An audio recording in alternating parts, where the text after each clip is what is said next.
Locko Park in South Derbyshire. It used to be a medieval leper hospital of the Order of St Lazarus. It's a place I've read about in bits and bobs when researching the Hermit's Cave and Dale Abbey, which are very local to it and me. So I decided to have a deep dive down the rabbit hole and learn a bit more about it. The whole subject of the Order of Lazarus, Locko Park and Leprosy.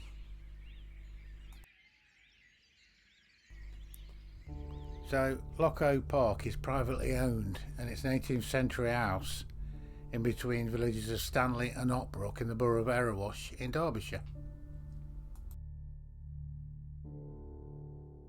Now, it was in 1080 when William de Ferrers, 3rd Earl of Derby, owned the land. But in, I think it was 1266, following the capture of Robert de Ferrers, the 6th Earl of Derby, for his rebellion against Henry III, their lands and estates were confiscated. And from 1266, documents reveal that there was a preceptory and leper hospital of the Order of St Lazarus at the park. And it also said in the documents that the hospital and much of the local area was destroyed by a great fire at Spondon in 1340. Now, jumping ahead 400 years, we had to John Lewis, who purchased the estate in 1747, and in 1790 the property was bequeathed to William Drury Lowe,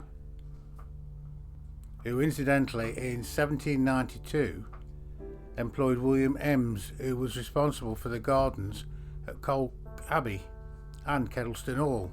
He landscaped the park. The current house was built on or close to the site of the hospital of the Order of St Lazarus, which existed at least as far back as 1296. The order was dedicated to the care of lepers, and the name of Locko derived from the Old French word for rags, in reference to the strips of lint that were applied to sores. And the Order of St Lazarus of Jerusalem, also known as the Leper Brothers of Jerusalem, was a Catholic military order founded by Crusaders around 1119 at a leper hospital in Jerusalem. Right, so let's have a look at leprosy, because to be honest with you, I don't know much about it myself until I did this research. Leprosy is also known as Hansen's disease, and luckily now it's treatable and fairly rare, but there's absolutely no cure for it in the medieval period. It was from like the 11th to 14th centuries. It was widespread affliction around the globe, which caused damage to the nerves, respiratory tract, skin and eyes, and in severe cases lesions, gangrene and blindness.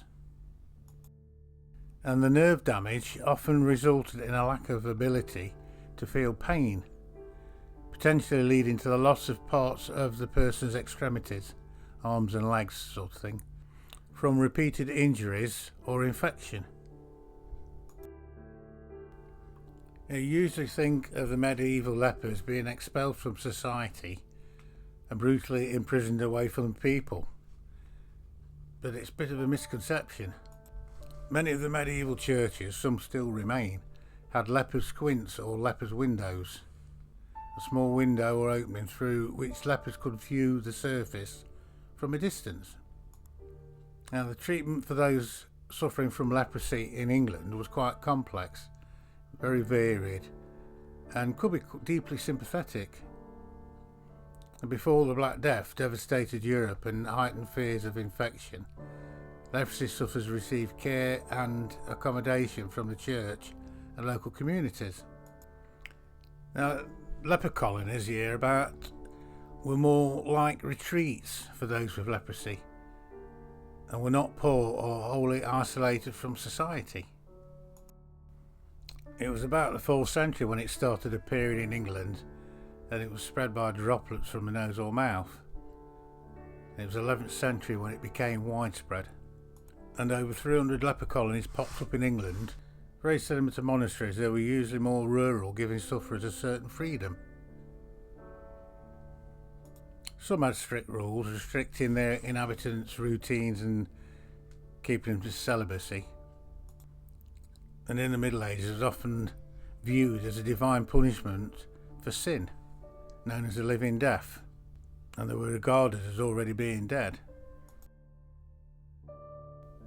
Yet others compared it as purgatory on earth, meaning sufferers would bypass purgatory after death and go straight to heaven.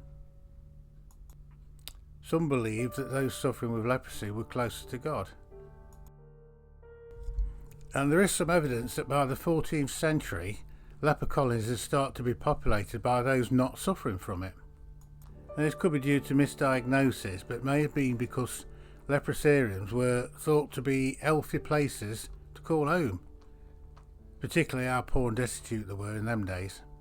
But after the Black Death in the mid-14th century, when it ran rampant, killing millions in society, people became more paranoid about the disease, resulting in harsher treatment for sufferers, resulting in stigma.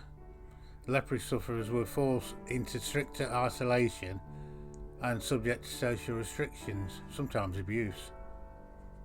But around that time, leprosy hold on Europe was beginning to wane, a time when many leprosariums were closed down and repurposed into general hospitals.